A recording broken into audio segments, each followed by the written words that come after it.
Hello my dear students, welcome to Terence class. आज आपके लिए लेकर आए हूँ क्लास 11th की ऑन बिल बुक का chapter number 3 discovering truth by A R. Williams के कुछ बड़े इंपॉर्टेंट मल्टीपल चॉइस क्वेश्चंस। और बच्चों आपको कहना चाहूँगा ये पार्ट 2 है और इससे पहले मैंने पार्ट 1 ऑलरेडी दे दिया था। और अगर आपने अब से वॉच नहीं किया है तो उसे भी वॉच कीजिएगा। और बच्चों इतना कहना चाहूँगा, अगर आपने अभी तक मेरे चैनल की प्लेलिस्ट को भी नहीं देखा तो ज़रूर देखिएगा। वहाँ पर आपको क्लास 11th की पॉलिटिकल साइंस का डाटा भी मिल जाएगा और साथ में इंग्लिश का तो है ही है, और बहुत जल्द साइकोलॉजी और हिस्ट्री का डाटा भी उसमें ऐड हो जाएगा। तो बच्चों देखते हैं फर्स्ट क्वेश्चन क्या है। यहाँ पर आपको बताना है व्हाट वाज और वर द थिंग्स जो रखी गई थी, बरी की गई थी किंग टूट की जो कॉफिन था उसमें। एंड वो ऐसा माना जाता था कि उसको आफ्टर लाइफ में काम आने वाली चीज़ है या चीज़ें हैं। ऑप्शन आपके सामने है board game, a bronze razor, linen undergarments और cases of food and wine, और या फिर डी ऑप्शन में आता है ऑल ऑफ दीज। तो क्या होना चाहिए बच्चों यहाँ पर answer? Yes, the correct answer is all of these, यानी सब की सब चीज़ें जो है रखी गई थी और ऐसा माना जा रहा था कि सब की सब चीज़ें जो है उस राजा के काम आएंगी। क्वेश्चन नंबर 19 में देखिए, after months of carefully recording the pharaoh's funerary treasures what did Carter begin to investigate. यानी पहले तो उसने फेरो के जो फेनरी ट्रेजर्स हैं, जो खजाना है, उसको सबको स्टडी किया, रिकॉर्ड किया। उसके बाद कार्टर ने क्या चीज़ इन्वेस्टिगेट करना स्टार्ट किया? ऑप्शन आपके सामने है his gilded face, his 4 nested coffins, his 3 nested coffin, या फिर द म्यूरल्स। म्यूरल्स क्या होती हैं? वॉल पेंटिंग्स होती हैं। तो बच्चों यहाँ करेक्ट आंसर है option C, his 3 nested coffin जो है वो उसने स्टडी करना स्टार्ट किया। क्वेश्चन नंबर 20 में देखिए, what did he find on opening the first layer of coffin. यानी फर्स्ट लेयर ऑफ कॉफिन में हॉवर्ड कार्टर ने क्या चीज़ देखी? वहाँ पर गोल्ड लेयर थी या फिर सिल्वर लेयर थी या फिर एक श्राउड जो कफन जिसको बोलते हैं हम हिंदी में, यानी कपड़ा होता है जो adorn with garlands of willow and olive leaves, या फिर a shroud adorn with garlands of oak leaves and rose petals. तो बच्चों यहाँ करेक्ट आंसर है ऑप्शन सी। अब चलते हैं हम नेक्स्ट क्वेश्चन के लिए। Things like garlands of willow and olive leaves, lotus petals and cornflowers indicate that the king too died in the month of. आपको बताना है कि ये सब चीज़ें जो हैं किस महीने में मिलती होंगी। जैसे ये गेस किया गया कि किंग टूट की डेथ जो है इस महीने में हुई होगी। तो ऑप्शन आपके सामने है मार्च अप्रैल, अप्रैल में, फरवरी मार्च, या फिर जनवरी फरवरी। तो बच्चों यहाँ करेक्ट आंसर है मार्च अप्रैल जो है, ऐसा माना गया कि इस महीने में डेथ हुई होगी उस राजा की। चलते हैं क्वेश्चन नंबर 22 के लिए। Why did Howard Carter run into trouble once. ऐसा क्या हुआ कि हॉवर्ड कार्टर को एक बार प्रॉब्लम सी फेस हुई? तो ऑप्शन आपके सामने है there was an attack of robbers, यानी रॉबर्स ने, डाकू ने अटैक कर दिया था। The visitors were trying to steal the gold, या फिर जो वहाँ विजिटर्स आए हुए थे वो गोल्ड चुराने की कोशिश कर रहे थे। या ritual resins had harden cementing to the bottom of a solid silver coffin, या फिर ritual resins had harden cementing to the bottom of his solid gold coffin. तो बच्चों यहाँ पर करेक्ट आंसर आपको लगता है क्या होना चाहिए? तो ऑप्शन डी यहाँ पर राइट आंसर है। रिचुअल रेजिन जो हैं वो हार्डन हो चुके थे, cementing to the bottom of his solid gold coffin. अब आप सोच रहे होंगे रिचुअल रेजिन्स क्या होती है? एक्चुअल में ये गम लाइक सब्सटेंस होता है जो पेस्ट कर देता है किसी चीज़ को, और वो इतना हार्ड हो चुका था जैसे कि सीमेंट की तरह हो चुका हो। इसका मतलब ये नहीं कि उसमें सीमेंट यूज़ किया गया था, नहीं, बट सीमेंट की तरह हार्ड हो चुका था वो। अब चलते हैं question number 23। What could be down like a hammer this far south in Egypt. यानी ऐसी क्या चीज़ है जो एक हैमर की तरह साउथ, यानी इतनी दूर साउथ में जो है इजिप्ट में, देखिए वो एक काम कर सकती थी एक हैमर की तरह। हैमर क्या होता है? हथौड़ा। ऑप्शन आपके सामने है the sun, the moon, the stars. तो बच्चों यहाँ करेक्ट आंसर है ऑप्शन ए, द सन। उसका रीज़न क्या है कि जब टूट की जो कब्र को बाहर निकाला गया था मम्मी को, तो उसमें इतना हार्ड था कि उनको लगा कि शायद जो सन की हीट है उसकी वजह से इसमें क्रैक्स आ जाएंगे, लेकिन एक्चुअल में ऐसा हुआ नहीं था। क्वेश्चन नंबर 24 में देखिए, Tut's mummy was set outside in the blazing sunshine that heated it to. यानी जो टेम्परेचर आपको बताना है कितने टेम्परेचर तक उसको हीट हुई उस टाइम बाहर जब उसको डाला गया। तो ऑप्शन आपके सामने है 140 डिग्री, 146 डिग्री, 147 डिग्रीज, या फिर 149 डिग्रीज। तो बच्चों यहाँ करेक्ट आंसर है ऑप्शन डी, 149 डिग्रीज। अब चलते हैं क्वेश्चन नंबर 25 के लिए। For his journey to the great beyond, यानी जो उसकी आफ्टर जर्नी है, king Tut was lavished with some other things. तो these things were made of, यानी जो वो दूसरी चीज़ें थी वो किस चीज़ की बनी हुई थी, आयरन की, लोहे की, चांदी की, या वाइट गोल्ड की, या फिर गोल्ड की। तो बच्चों यहाँ करेक्ट आंसर है ऑप्शन डी, गोल्ड। अब चलते हैं क्वेश्चन नंबर 26 के लिए। How did Carter's man conceal the damage caused to Tut's mummy, यानी जो कार्टर के आदमी हैं उन्होंने कंसील करना क्या होता है, हाइड करना, यानी जो भी उन्होंने डैमेज कर दिया था टूट की मम्मी को, उसको छिपाने के लिए क्या किया। तो they reassembled the remains on a layer of sand in a wooden box with padding, और they spread the remains on a layer of sand in a wooden box with padding, या फिर they reassembled the remains on a layer of sand in a silver box with padding, या फिर they reassembled the remains on a layer of sand in a iron box with padding. तो बच्चों option almost same है, but what do you think the right answer is?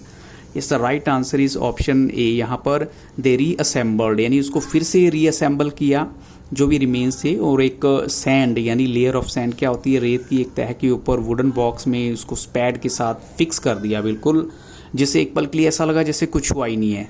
Question number 27 में देखिए, how archaeology scope has change substantially, archaeology का scope जो है substantially कैसे change हुआ है।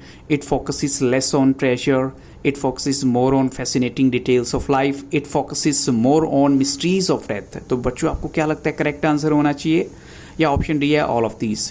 तो the right answer is all of these. बच्चों यहाँ पर सबकी सब जो हैं करेक्ट हैं। आप चलते हैं क्वेश्चन नंबर 28 के लिए। आपको बताना है even by the royal standard king tooths death was a, आपको बताना है किंग टूथ की डेथ जो है वो रॉयल स्टैंडर्ड के अकॉर्डिंग भी अगर देखा जाए तो वो क्या थी, clear murder, clear mystery, clear history, या फिर एक बिग इवेंट। तो बच्चों यहाँ करेक्ट आंसर है ऑप्शन डी, एक बिग इवेंट था किंग टूट की जो डेथ है। क्वेश्चन नंबर 29 में देखिए, how diagnostic imaging can be done today, आज की डेट में डायग्नोस्टिक इमेजिंग है वो कैसे कर सकते हैं आप, by computed topography, by computed tomography, by calculated tomography, या बाय कैलकुलेटेड टोपोग्राफी। तो बच्चों यहाँ करेक्ट आंसर है ऑप्शन बी, यानी जो कंप्यूटेड टोमोग्राफी है उससे आप कर सकते हैं, जिसको सीटी बोलते हैं शॉर्ट फॉर्म में।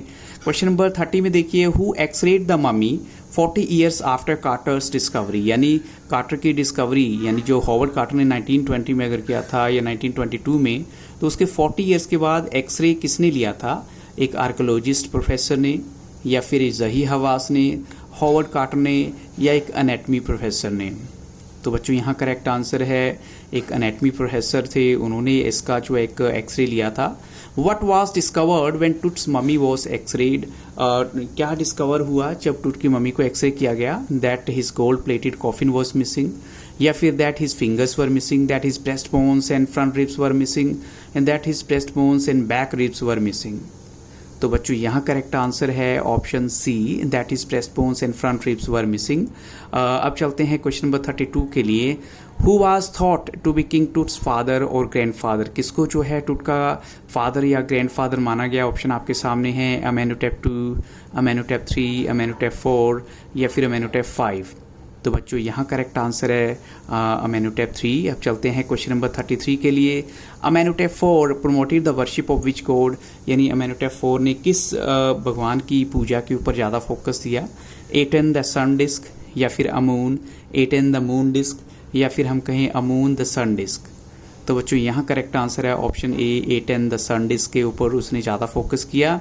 अब चलते हैं क्वेश्चन नंबर 34 के लिए। What is the other meaning of Akhenaten, आपको अखिनेतन का दूसरा मतलब बताना है। तो ऑप्शन आपके सामने, the worshipper of Aten, the worshipper of Amun, the servant of Aten, the servant of Amun. तो बच्चों यहाँ करेक्ट आंसर है option C, the servant of Aten. अब चलते हैं क्वेश्चन नंबर 35 के लिए। Akhetaten which is the new city is now known, आपको बताना है कि उसको जो है किस नाम से आज की डेट में जो है जाना जाता है, विद व्हाट नेम। तो ऑप्शन आपके सामने है, अमारा, या फिर अमारना, या फिर अनंगपुरा, या फिर अनंगबल। तो बच्चों यहाँ करेक्ट आंसर है ऑप्शन बी, अमरना। आप चलते हैं क्वेश्चन नंबर 36 के लिए। It must have been a horrific time, who said this, ये स्टेटमेंट किसने दी थी कि एक हॉरिफिक टाइम होगा। तो ऑप्शन आपके सामने हैं, ज़ही हवास, हॉवर्ड कार्टर, रे जॉनसन, या फिर माइकल जॉनसन। तो बच्चों यहाँ पर करेक्ट आंसर है ऑप्शन सी, रे जॉनसन जो हैं, जो कि एक एनाटॉमी प्रोफेसर थे, उन्होंने ऐसा बोला था। क्वेश्चन नंबर 37 में देखिए, after Akhenaten's death who became the next ruler, यानी अकीनेतन की डेथ के बाद कौन सा रूलर आया, अमेनटेप II, अमेनटेप III या सेमेनखक्रे या सेमेनक्रिश। तो बच्चों यहाँ करेक्ट आंसर है ऑप्शन सी, सेमेनखक्रे जो है वो राइट आंसर है। अब चलते हैं क्वेश्चन नंबर 37 के लिए, after which ruler did Tutankhaten take the throne, यानी आपको बताना है किस रूलर के बाद जो टूतनखेतन है उन्होंने थ्रोन यानी राजा बने वो। ऑप्शन आपके सामने हैं अकीनेतन, अकीटेटन या तूतनखानुम या सेमेनखक्रे के बाद जो है। तो बच्चों यहाँ करेक्ट आंसर है ऑप्शन डी, सेमेनखक्रे जो है। अब चलते हैं क्वेश्चन नंबर 38 के लिए, what is the meaning of the name Tutankhamun, यानी तूतनखामुन का मतलब आपको बताइए वो क्या है, living image of Amun, living image of moon, living image of sun या फिर लिविंग इमेज ऑफ अर्थ। तो बच्चों यहाँ करेक्ट आंसर है option A, living image of Amun. अब चलते हैं क्वेश्चन नंबर 39 के लिए, when did the Egyptian mummy project begin to have an inventory for the mummies, यानी जो इजिप्टियन प्रोजेक्ट था ममी प्रोजेक्ट जिसमें एक इन्वेंट्री भी थी ममीज के लिए, वो कब स्टार्ट हुआ। ऑप्शन आपके सामने है इन 2002, in 2001, in the late 2003 और in the beginning of 2005। तो बच्चों यहाँ करेक्ट आंसर है option C, in the late 2003। अब चलते हैं बच्चों हम नेक्स्ट क्वेश्चन के लिए, since the beginning of Egyptian mummy project how many mummies have been recorded so far, अब तक कितनी ममी जो है रिकॉर्ड की गई हैं जब से प्रोजेक्ट स्टार्ट हुआ है। Almost 600, almost 500, almost 400, almost 700। तो बच्चों यहाँ करेक्ट आंसर है ऑप्शन ए, ऑलमोस्ट 600 ममीज को अब तक रिकॉर्ड किया गया और अभी तक वो चल रहा है नंबर। क्वेश्चन नंबर 40 देखिए, the next phase scanning the mummies with a portable CT machine started with the machine donated by, यानी एक सीटी मशीन जो किसने डोनेट की थी। ऑप्शन आपके सामने है national geographic society, the manufacturer of the CT machine siemens उसका नाम है, ओनली ए करेक्ट है या फिर हम कहें दोनों ही करेक्ट हैं, बोथ ए एंड बी। तो बच्चों यहाँ पर करेक्ट आंसर है बोथ ए एंड बी, दोनों ही राइट हैं। अब चलते हैं क्वेश्चन नंबर 41 के लिए, the workman who have been working in the taking the CT scan of the mummy have been compare to, उनको जो है किसके साथ कंपेयर किया गया है, जो वर्कमैन थे जो काम कर रहे थे, madman, mad angels, pall bearers या फिर ऑफिसर्स। तो बच्चों यहाँ करेक्ट आंसर है पॉल बियरर्स, जो है जैसे कि अर्थी वाले उठाने वाले लोग होते हैं कुछ ऐसे, उनके साथ कंपेयर किया गया है। अब चलते हैं क्वेश्चन नंबर 42 के लिए, the curse of the pharaoh who said this, ये किसने बोला है, the curse of the pharaoh. Option आपके सामने है अ टूरिस्ट, हॉवर्ड कार्टर, जही हवास या फिर एक गार्ड जो है जिसने मजाक में ऐसा बोला था।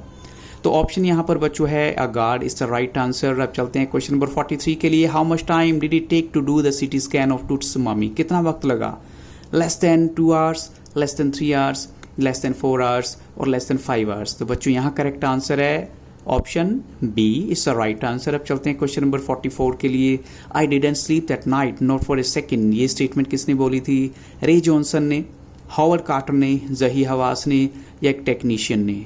तो बच्चों यहाँ पर करेक्ट आंसर है जही हवास जो कि सेक्रेटरी थे। अब चलते हैं बच्चों, इनफैक्ट इन्हीं क्वेश्चंस के साथ इस वीडियो को यहाँ स्टॉप करूंगा। I hope so these questions will help you lot, so thank you really very much for watching Taran sir classes, and if you really like the video don't forget to like, share and subscribe this YouTube channel. Have a very nice day.